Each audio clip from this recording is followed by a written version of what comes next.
Hey everyone, thanks for tuning back into the Davidson Hang podcast. We have a special guest today, James Kawai Nui. I got it right? You did. um, and yeah, I feel like every time I meet a Hawaiian person, you guys are always like very spiritual and healers and just have positive, good energy. So yeah, really excited to have you on the podcast and just get to be with you. And yeah, thank you so much for being here. Thank you for having me. And I'm kind of excited about, where we go and what we do today. So, Yeah, I know when we first chatted, we had a lot of similarities in terms of just like healing, like just been on a long healing journey and just being able to share and spread ultimately we both want to leave the world better off than when we joined, right? And exactly. I think some of the most beautiful people have a lot of depth and just have a lot of experiences and stories to share. So, yeah, I think this would be a very enlightening conversation. And I think it's awesome that, men like us are open to being vulnerable and open to have these conversations that men are afraid of talking about sometimes. I, um, I celebrate when I get to do this with other men. And I think Yeah. that we need more of it. Yeah. Because I think that um, sometimes we get lost in old paradigms, and the old paradigms keep us very limited, or can keep us very limited. Yeah. And so being open to conversation like this and talking about things that really matter. I mean, Mhm. you know, I laugh because when I talk to my clients, I ask them, I said, and not to use women as an example, but just as kind of like a backdrop. When women get together, they literally talk about anything and everything. So it's Mhm. like it's a free for all. Whatever shows up and however they're feeling, it's there. Yeah. And we haven't. Um, I have those conversations. Let me put it that way with men, and sometimes it feels like they're few and far between. Mhm. So, so to be able to sit down with someone and have that conversation to me is like, I'm like, yay. Yeah, you're right. It is I think sometimes with men it's easier to talk about like the sports or like but yeah, it takes a little bit longer to get to that like deeper, like maybe it's like not meeting number 9 or 10, or it's never the first, usually it's not the first conversation where we talk about like deeper stuff. I have to feel safe. We Yeah. have to feel safe before we will enter that arena. You know, and when we Yeah. do, then and we feel like we can be supported. Anyway, that's my experience. Then I will be more open to maybe having that conversation and stepping into that Mm. place. You know. Yeah, psychological safety is huge, and we were talking about this, but I mean, I'll be the first to admit that I definitely feel safer chatting with women, right? A lot of times, you know. I, um, most of my deeper friendships when I was growing up, and in some ways still to this day, are with women. For me, as with the Yeah, work that I do, um, 70 to 80% of the people I work with are women. Right? yeah. It's not because that's how I planned it. Is that just those are the people that are looking me up or finding me.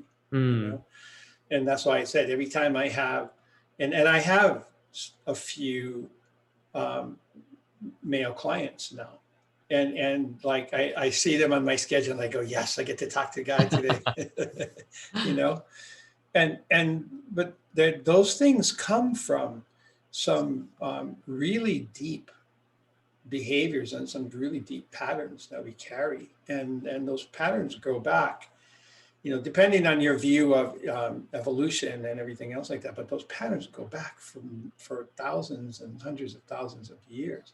mm, And in some ways, it's buried inside of our genetic makeup. You know, mm, we men, we have different roles as gender roles, or we did, I should say. Those gender roles are changing, and they have been changing for the last generation or two. but typically speaking, we had very designated gender roles. You know, Yeah. men were tasked with the responsibility of protecting and providing. Yeah. That was our job. You know, the basic programming underneath that. If you look at, and I know sometimes I get kind of crazy, but I look at some of the things that we do in human behavior as um, programs, like computer programs, right? Yeah. That provide and protect is part of our the mainframe or the operating system that runs us. Okay, and that programming goes back, like I said, so far, and so we were tasked with making sure that our species survived as a race, which Yeah. means that it was taking care of our offspring and the women, the feminine, because they were the mechanism. I'm just going to be really generic here. The mechanism for um, providing the next generation, right? Yeah.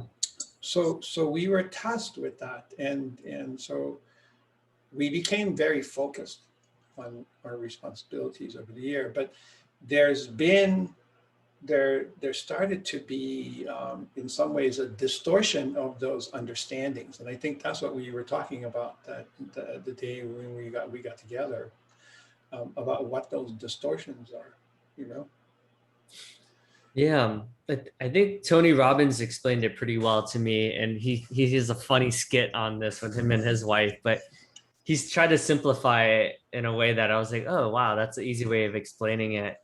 But he was saying like for men back when we were hunters, when we used to run like chase after like a cheetah or something that's like a fast cat, right? We can't really talk and run at the same time, so it'd just be like you would just look at each other and no talking, right? It was just like it's like over there, here, like, and then with women, it's like the opposite because, when they were gathering berries and stuff like that, they had to be extremely descriptive. So it was like you take a turn on the right, and then it's like kind of green, but like not too dark green, but like the lighter green. So like they were extremely descriptive. So they can tell you like the whole, they call it the meadow report. They Yeah. can tell you every single where it was, like the degrees, and then with men, it's like when we're running and chasing and running at 20 miles an hour, you can't really talk. So it's like, I was like, oh, okay, that's kind of a funny way of putting it. But he's like, yep. He's like, my wife can give me a 45-minute meta report. And it's just funny. And the reality is that I'm not interested, and that's not because I don't love her and I don't think that the information is important. It's just that I'm not interested. That's too much information for me, right? Yeah, yeah. But my wife is like the same way. She's like, she can literally remember stuff from like when we first met like 9 years ago, like to the T, what I was wearing, the location, like the temperature. And I'm like, what? I can barely remember what I ate like this morning. And you're supposed to remember all that stuff too. You know that. Yeah, I know. Yeah, I have a cheat. I have like a cheat sheet where I put. I feel like now digital, there's like all, you put all the dates and everything on there. Don't mess up. Well, there's another part inside of that makes sense, and it goes to that deeper conditioning or that deeper programming. You know, Hmm. because we are tasked with providing and protecting, our jobs became very clear, and so if we weren't able to protect, then the species didn't live. Pretty basic, right? Hmm. And when we went out to hunt, um, we learned something, and it's similar to what Tony Robbins is talking about, but it goes in some ways it goes a little bit farther, right? Hmm. When if a group of us are hunting and we come upon, say, a herd of deer, right? There's so many of them there that if I was to focus on the herd and the herd gets spooked and they all run off, without my being able to focus on one particular animal or one specific thing, I lose track of everything, Uh, right? And so, in some ways, men have in I don't know if it's the mentality, but the focus of like um, predator cats. Let's just put it that way. You know, in all the nature shows that you ever watch, and you see the cheetah running through for the gazelle, right? The Yeah. cheetah's not chasing the whole herd. The cheetah picks one gazelle out. You know, when the Yeah. wolf is hunting, they pick one moose or they pick one deer out, and they relentlessly track that deer, right? So we become very single-minded inside Mm. of the way that we look at things. A Uh-huh. woman, on the other hand, has multiple responsibilities because she's there, she's taking care of the children, she's making sure that there was food, she's gathering the berries and the other things that supplemented our diet, Yeah. and she was being in a relationship with all the other women in the cave or in the clan, Right. Yeah. because if you were thrown out of the clan because you didn't fit in, your Yeah. chances of survival were very small. Mm. So women learn in some ways relationship and Mm. getting together or getting along with people way before we did, because when we were home, right, all of those things in some ways were done for the day. And so there was this place Mm. where, again, I know it sounds really basic, but we had those basic responsibilities, Yeah. and that became part of our genetic makeup over time, because that's how we learn. We learn through Mm. repetition. And so when we repeat over generations, then the body learns how to adapt in, itself, right? Yeah. And that adaptation or that adaptation goes all the way down into our DNA. So in some Mm. ways, we're hardwired for that. Mm. Yeah. Yeah. I think it's so tough because the human need to fit in and to belong sometimes supersedes our self-expression, our authentic way of being, right? Like how many times, even now, even we've both done the work for as long as we have, there's still instances where like I'm like, oh man, like I want to fit in. And this I might not even want to do this, but I'm just doing it because I think that's kind of what society would want us to do, right? But sometimes I'm like, do I want to actually do this? you know? It's interesting. Yeah, you're right in our need to uh, relate, right?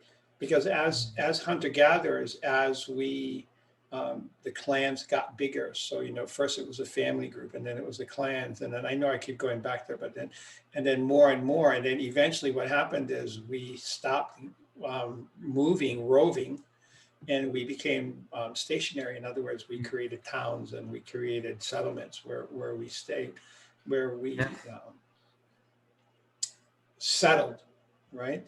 And inside of that settlement, then yeah, we had to change the way we related to people because it was more and more people. So how do I fit Yeah. inside of, in some ways, the hierarchy of Mhm. what that was? And so again, to be ousted from the clan or to be shunned then would mean that my chances of survival are less, right? Yeah.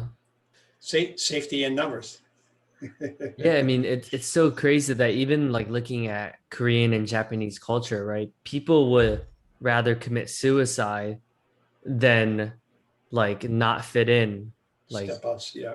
yeah, it's crazy to think like how many suicides there are from even cyberbullying, right? Like people literally commit suicide all the time just because they're being ostracized from the group, right? It's crazy to think, and I feel like the problem's getting worse, as more and more feedback, and as people can hide behind this, like the internet, and just say things, and there's no less consequences associated with it. Well, you bring up an important point, and that is the role or the understanding of consequences, right? Hmm. It's kind of off of the subject that we're talking about, but um, when we take responsibility for all the choices that we make, then we take responsibility for the consequences that happen as a result of that, right?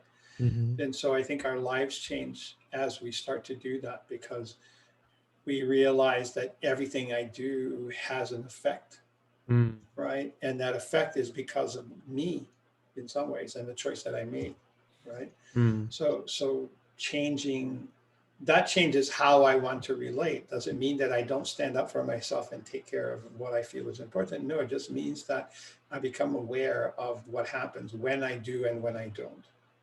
Mm. Yeah, I Does feel that like make sense? Hawaiians really get that concept of the responsibility, right? I feel like more so than other areas of the US. I think it has to do, again, we look at all of this stuff and we go back to, in some ways, our genetic makeup, right? Hmm. So Hawaiians lived in very close-knit communities for a really long time. And because we were so isolated, I mean, there's thousands of miles of ocean, right? So there was this understanding of having to coexist. And how do we create that? Now, not I will be honest and say that we were actually a very tribal society. And so there were lots of strife and interactions between villages and between chiefs, if you want to, right? For control. And that's another aspect, I think, of the male psyche, if you want to, is this need to control, right? There, I think that one of the times that when we were talking, I was talking to you about an idea that I came up with, or a way of looking at what we do as the gladiator mentality, right? Because that place of provide and protect, I think protect over time got distorted, and protect became power, and protect became control over people, right? Yeah. There's always that hierarchy. There's always that pecking order of who's in charge, Mm. and because in all animal species you see that the alpha male, let's put it that way, is the one that is in control energetically and physically with the rest of the pack, with the rest of the group, right? Yeah. And so that gladiator mentality, one aspect of that gladiator mentality says um, conquer and rule.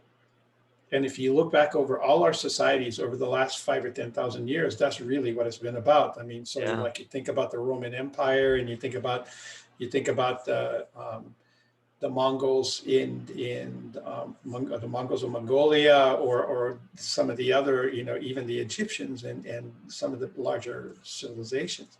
It was that idea of control, right? How can a very small group of people over hundreds of years end up controlling a vast amount of land? And I'm talking about the Romans, right? So that idea of conquer and rule, conquer and control, right? What became very prevalent inside of our society. So it makes it hard as men to do that, because I don't want to show vulnerability, because I don't want to be conquered and not be the alpha, right? Yeah. And it leads to lots of conflict, Mm. because we get lost inside of that idea of being the most powerful, that that we lose sight of the fact that we still have to be in relationship with each other. It's Mm. not always being in control of other people. It's about how I relate to people. And I think sometimes we get lost. That programming is running so deep inside of us that we it becomes part of all aspects of our life, not just outside of our home, but in our home as well. Mm. And that's a place when we don't see equality with our partner, when the reality is that we are in this relationship and there is actually a balance of power. It's not one being stronger or better or more than the other. It's the way that we relate. And Yeah. inside of relationship, there is no power over one or the other. Mm. Yeah, I think one of the I was just reading a book about like parent, like this called The Psychology of Winning, right? And it talks a lot about how I think what's tough is because when we have parents, there's this control or this power that's telling you what to do. I'm smarter than you. I'm better. So I think when you grow up with that mindset, it's like you're just so used to that, and it really does affect your sense of worth and self-esteem, right? Because if someone's like, you're wrong, stop doing that, you know, like you don't know what you're talking about. It's like your self-esteem, you're just gonna just get lower and lower. And most of us have that, right? Just I think the first word we learned is no. yeah, yeah, yeah, So we start out from that place, right? yeah, And you're right, because and again, we can look at that. We can look at the place inside of parenting, right? Is it about control, or is it about the fact that the parent with the more experience has a better understanding of life and what will keep you out of harm's way? right. Out of harm. Yeah. The distortion of it happens when it turns into control, Mm.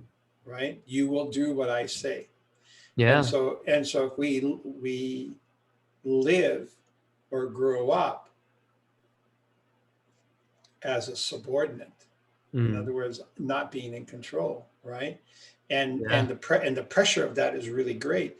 Then it may push us to the extreme of that, right? Yeah. And if we live inside of,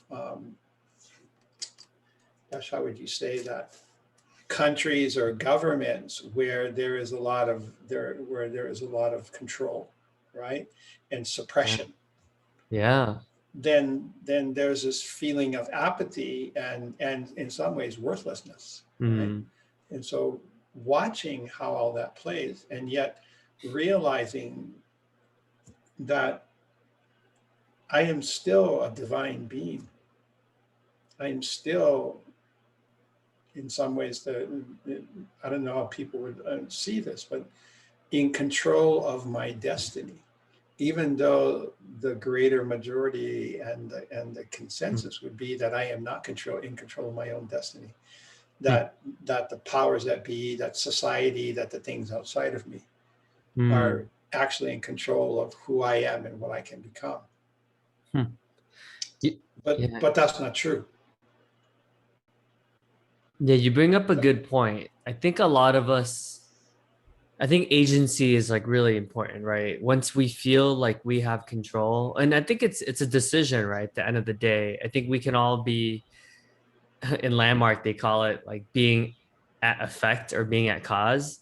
If we're being at cause and we, like I said, we take responsibility, even if it seems like, because ultimately we can't control other people, right? As much as we like to control, it's literally nothing we can do about it.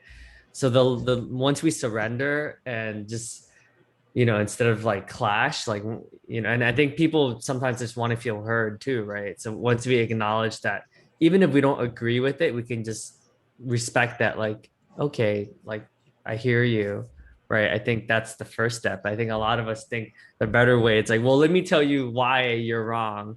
And then it's like right off the bat, it's like, it's not going to end well.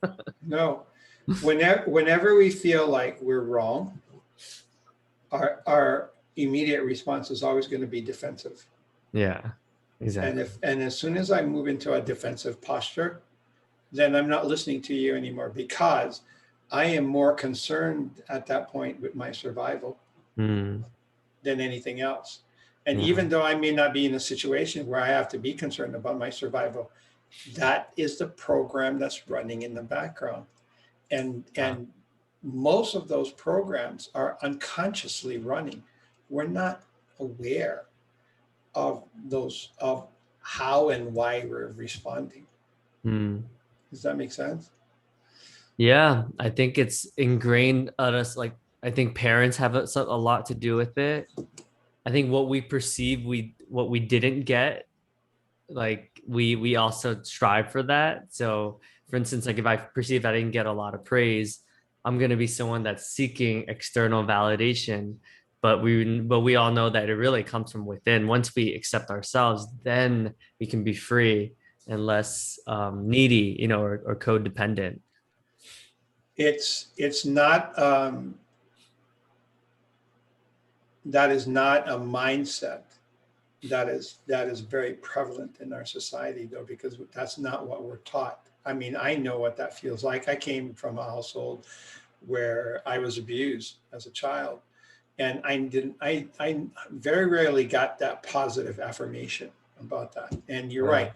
I worked really hard in my life to get that. And it was funny because in the past, and this is way back, I'm talking about in my corporate days when I was a manager in a large company, um, I would meet people and I would look at them as I was meeting them, and I would say, "You're going to like me.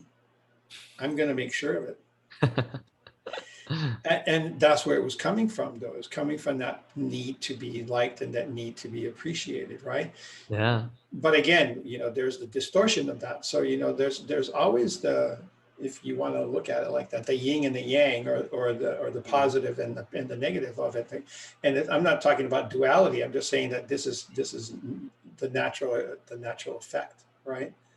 We swing from extremes, and very rarely do we get to that place where we have balance inside of that, right? And it takes balance, it takes awareness, it takes understanding, it takes a commitment from myself to want to be inside of that place. It takes wanting to be vulnerable, and admitting that I made a mistake, and being able to say, I don't have all the answers. And those are three phrases that are pretty, can be very challenging for most people, Mm. that ability to say I made a mistake, right?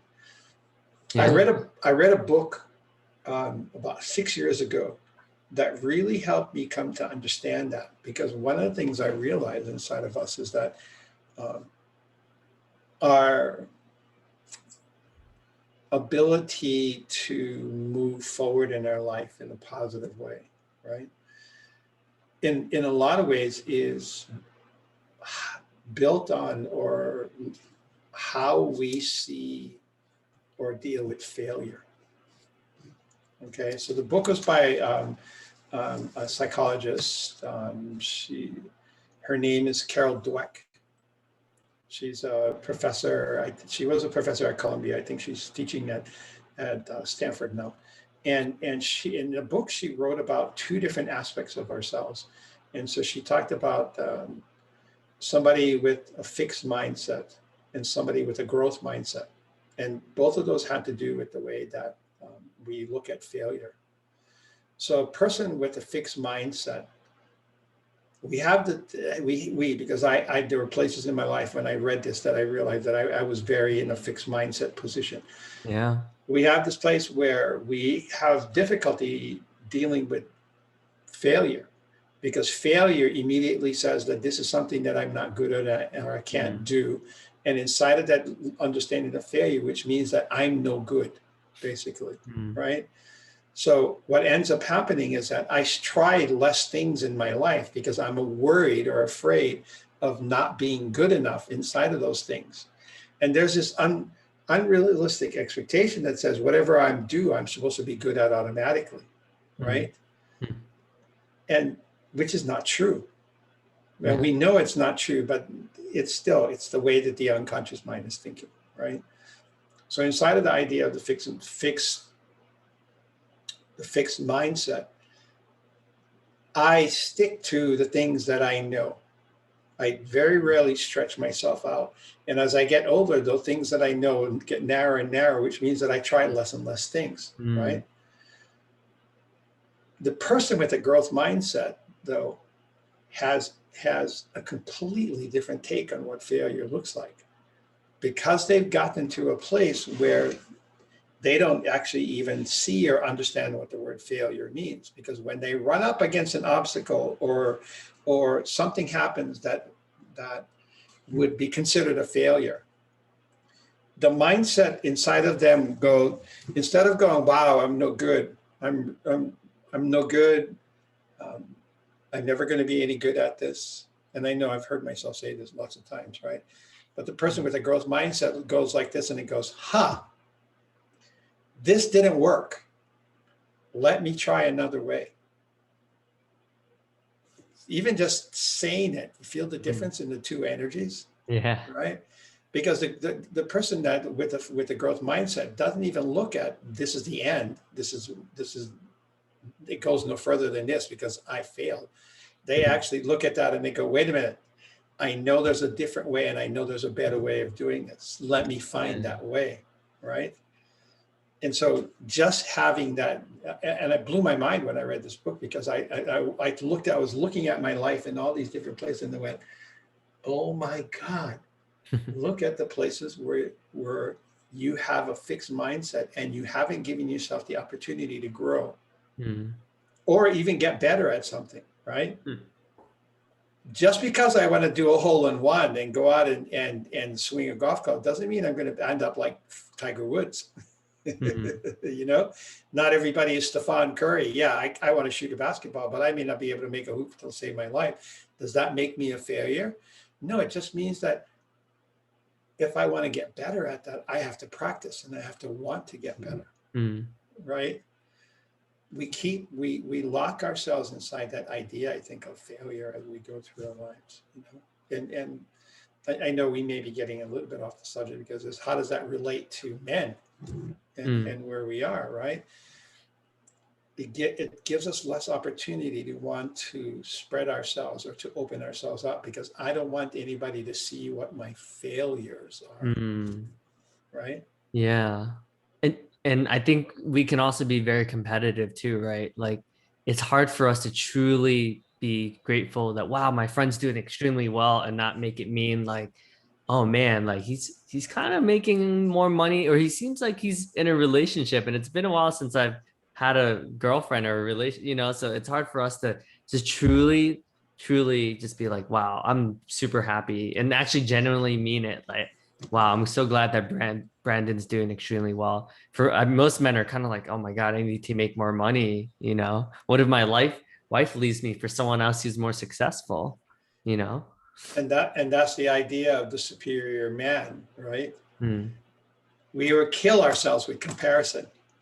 Yeah, yeah, That comparison will always, you know, as long as we allow it to be the marker or the standard of who we are,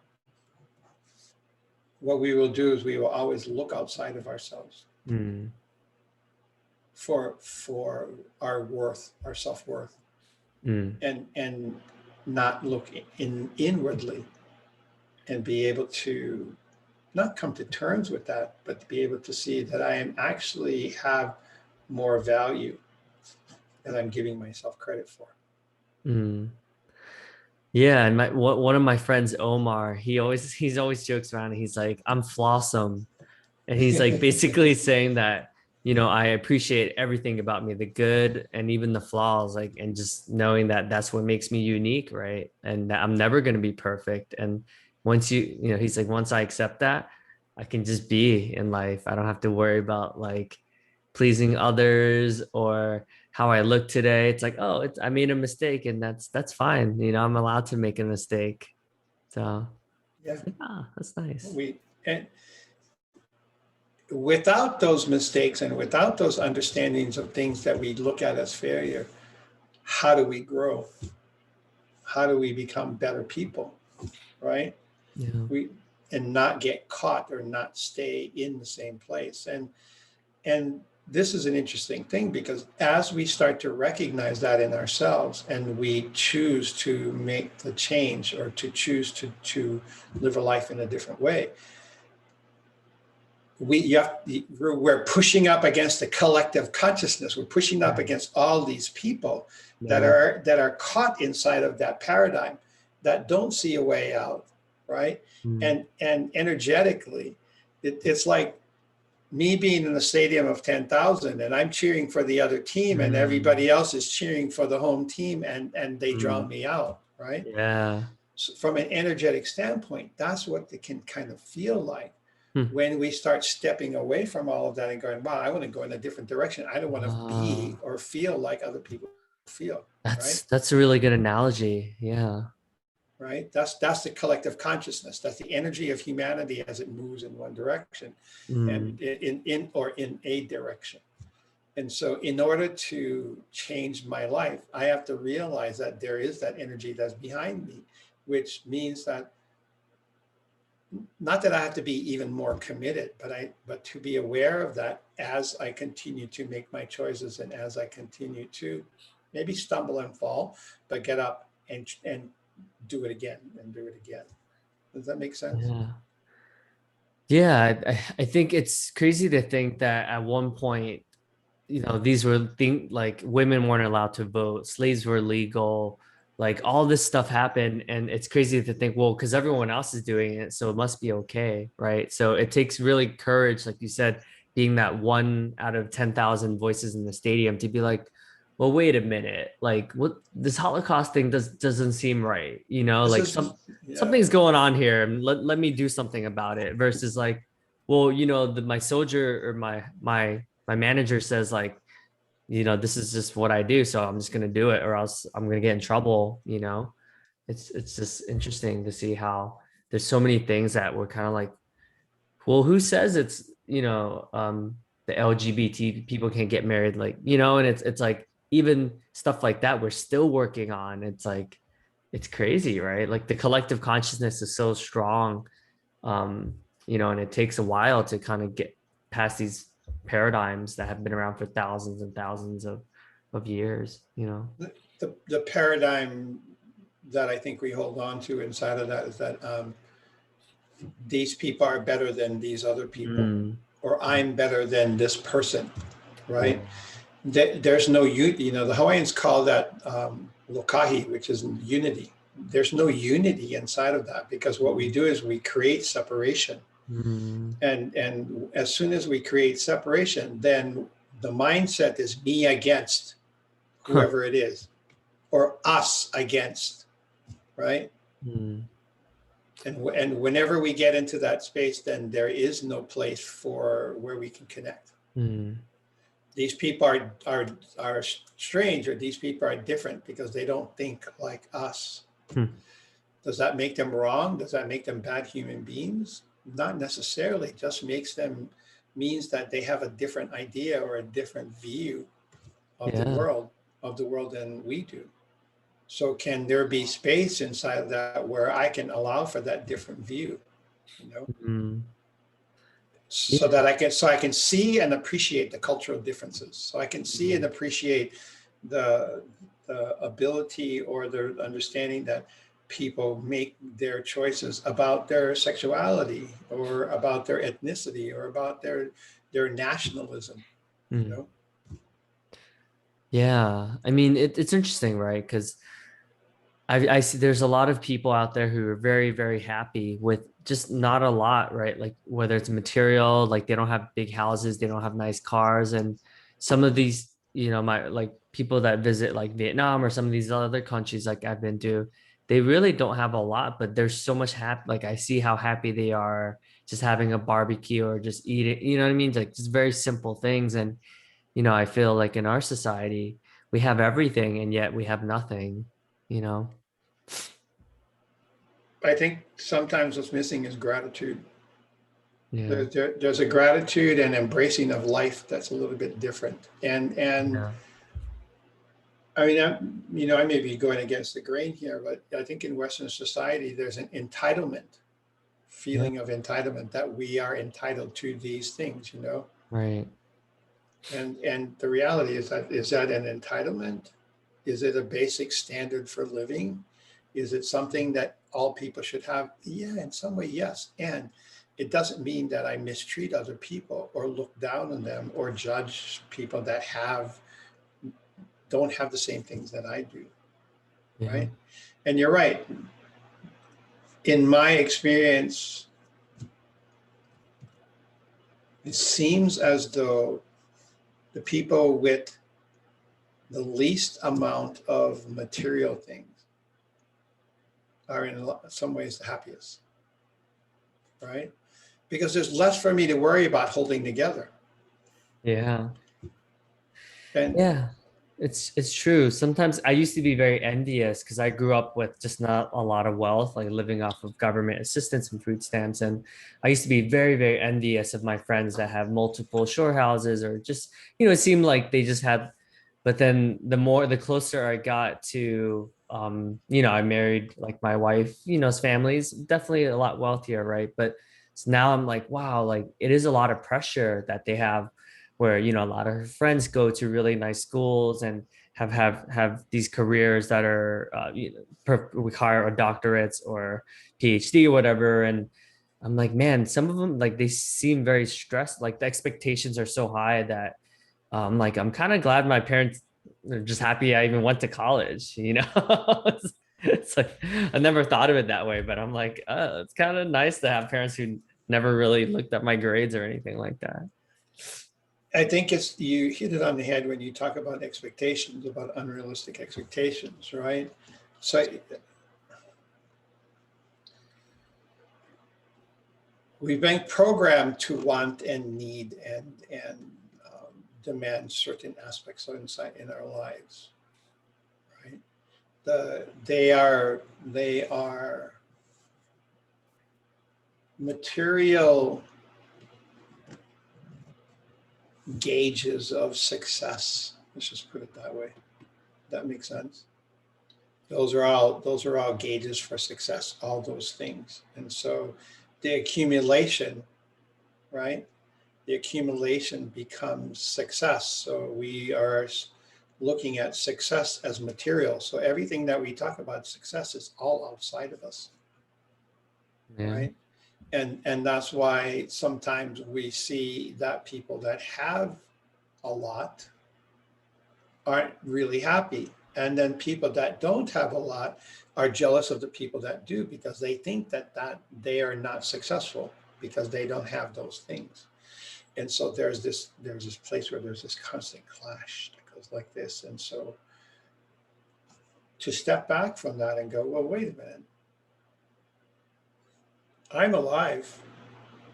I have food, my family is safe, I have a roof over my head.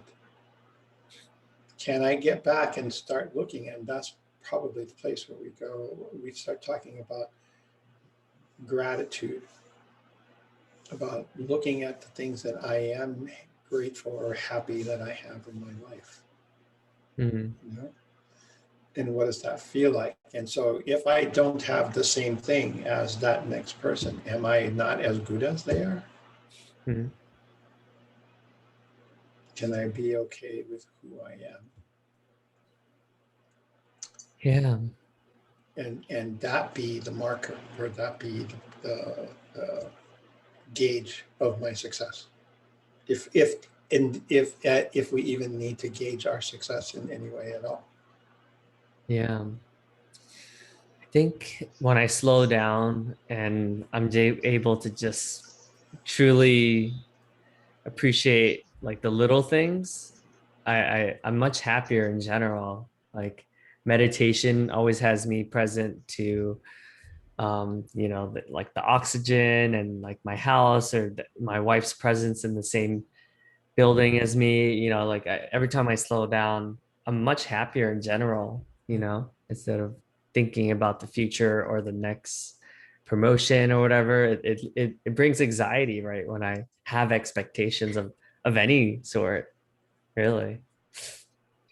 That, I think, you're hitting a very important point, and that's that point of being able to slow down and be more aware of how my mind is wanting to be in control. Because I think people get lost in thinking that their mind is who they are, Ah, and your mind is not who you are.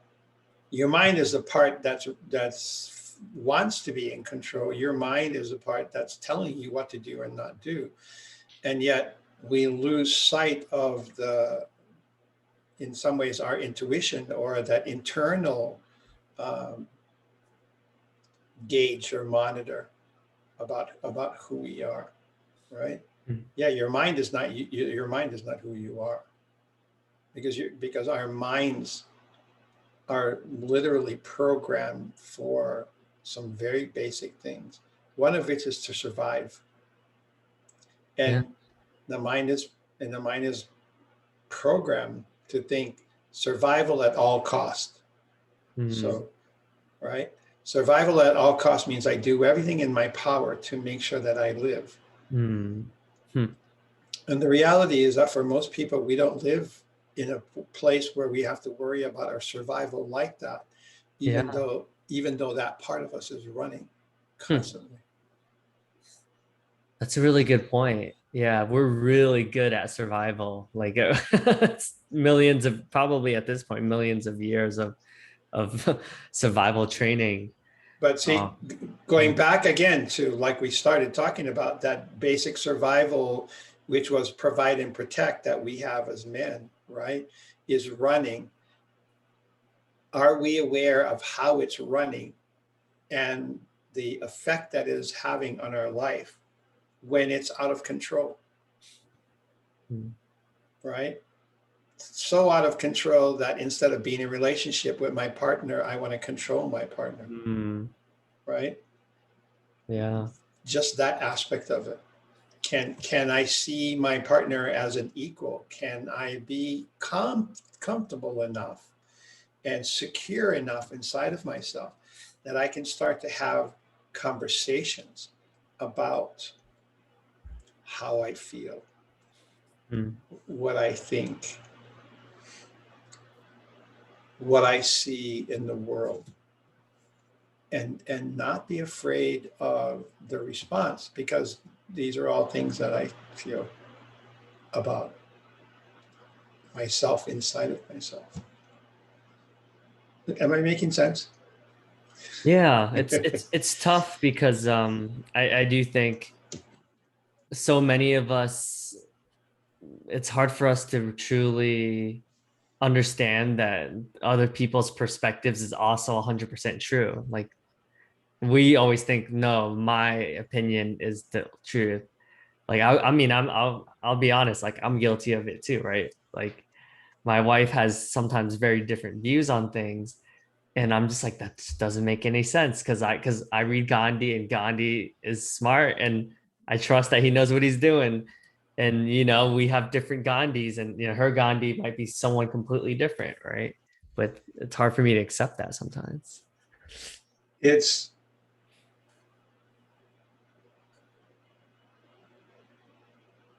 can I see where whoever that person is that's in front of me, right? Can I see them and be able to just acknowledge who they are in that moment without any judgment, without having to be right or wrong, without having to do anything else except go, oh, this is this person and this is how they feel, and then stop. And inside of that, inside of stopping and seeing and accepting that this is where they are, right? There's nothing that I have to do except in that acknowledgement go, oh, okay, we may not agree, and that's okay, because Mm. you are entitled to see the world in your way. I'm entitled to see the world in my way. And if there's places where we can come together and have an understanding, great.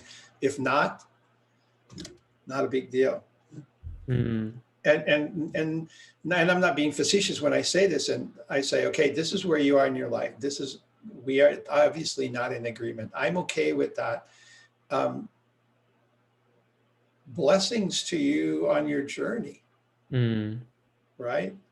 Yeah.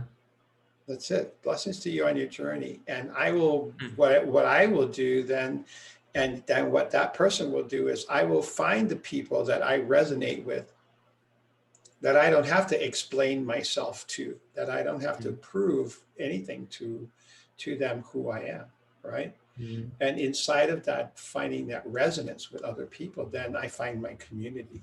People talk Mm. about finding your tribe. That's what we're doing, looking for our tribe. And if we find people that aren't, do I have to do anything except going, got it? You're not part of my tribe. I can see that. And the interesting about life is, I think the ones that we can't agree with the most is actually the gold. I think those are the angels that really is like, huh, like if I truly am curious and I actually accept and like actually am curious or appreciate their point of view, I think those are like the most monumental, because I don't know about you, but for me, like when that happens, I'm just like, wow, I can sleep better, like life is better, like everything is just better when I can Hey, see accept that. they are your gurus. They are your teachers Yeah. because they're teaching you about a different aspect of reality or a different aspect of life that you may not be aware of.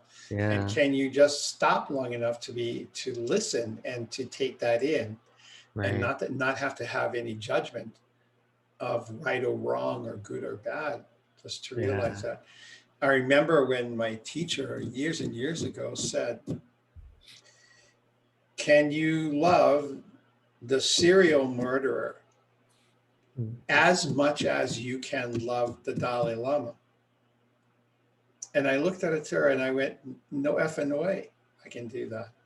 And Mm. yet she said, but you're looking at the human and not the soul. Mm. We are all in the places that we are because of the experience that we've had, experiences we had. Nobody's had the same experience as me, so nobody's going to see the world exactly the way I see it. I haven't had your experience. I don't know what happened to you in before this moment when I met you, right? Or when I meet you. And so can I just look at that and go, got it. We have different views.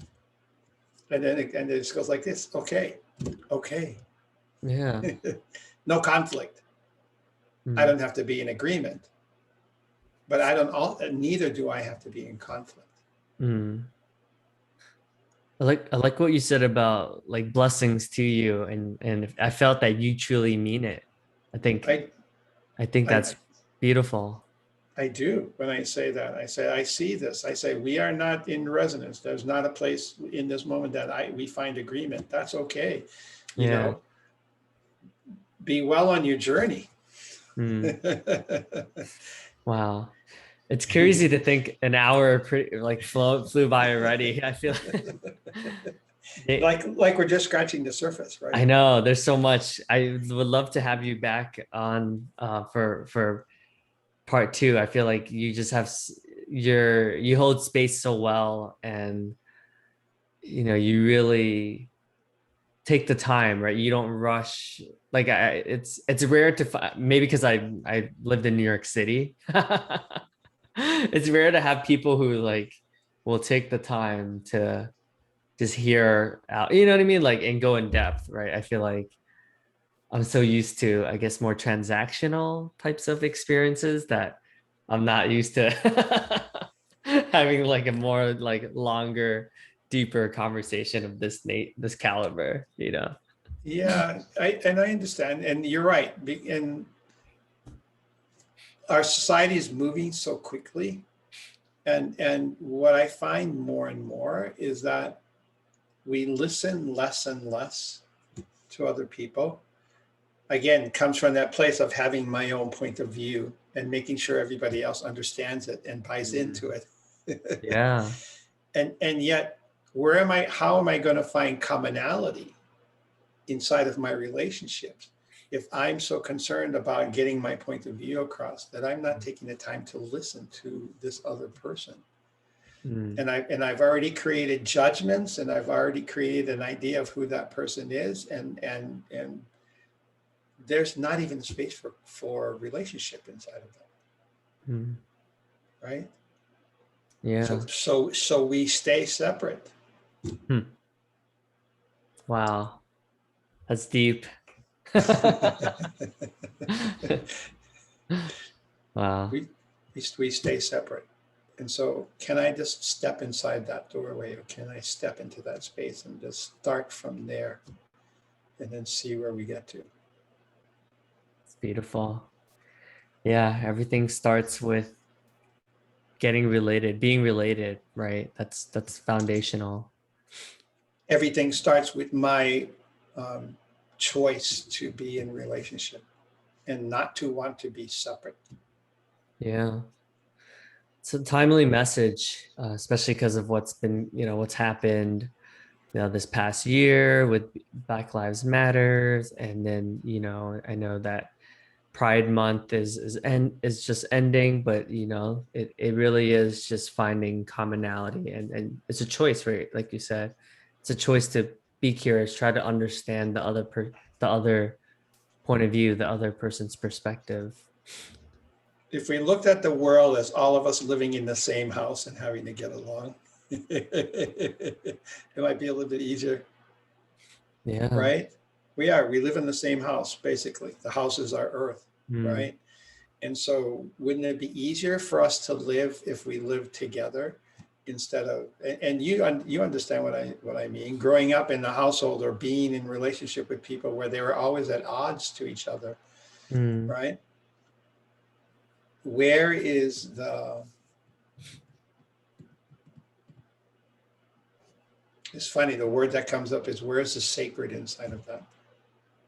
There's Mm. nothing, there's nothing sacred about that relationship, Mm. right? Yeah. It's you know, it is tough when, you know, you live and your parents think relate to each other like they're the, you know, the devil, right? Or the worst enemy. And there's not a lot of responsibility being taken by either party, not 1%, right? So it doesn't lead to foster a good environment, you know, for We will either mimic that behavior or we will see the complete distortion of it and make a choice not to. right. Really, we'll step outside of the programming and the habituated pattern that we're watching, and we'll look at that and go, wow, this is dysfunctional, this isn't working. Yeah. I'm and taking the idea again of the growth mindset and saying, I'm going to look for a different way because this is not working for me. Yeah. Hmm. Yeah. Well, thank you so much, James. I'll definitely, how can folks get in touch with you? What's the best way to reach out to you, have a conversation, connect? You know, I'm asking more and more people to reach out to me. So social media is something that I'm wanting to look at and to build. So if you go to @JamesKoinui, you'll find me on Instagram. And if you look out and you look for James Koinui on Facebook, you'll find me there. If people want to reach out to me directly, they can actually do that through, by going to jameskoinui@gmail.com. And so Okay. is my name. And I'll spell my last name Kawainui is Koinui.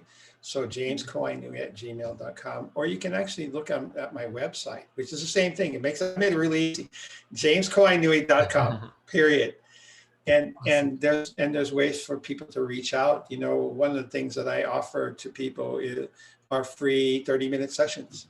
You know, if there's something that's on your mind, and if there's something that you feel like you're struggling with right now, and you would love, you know, you would like to have some help or a different perspective or maybe a direction to take, then I say reach out to me. Let's have that Mm. conversation, and let's find a way for you to step past those obstacles so you can move forward. Mm. Thank you. Yeah, I'll link to all that. And thank you for holding space. Thank you for healing. And yeah, I really appreciate our interactions. And thank you, Christy, for connecting us.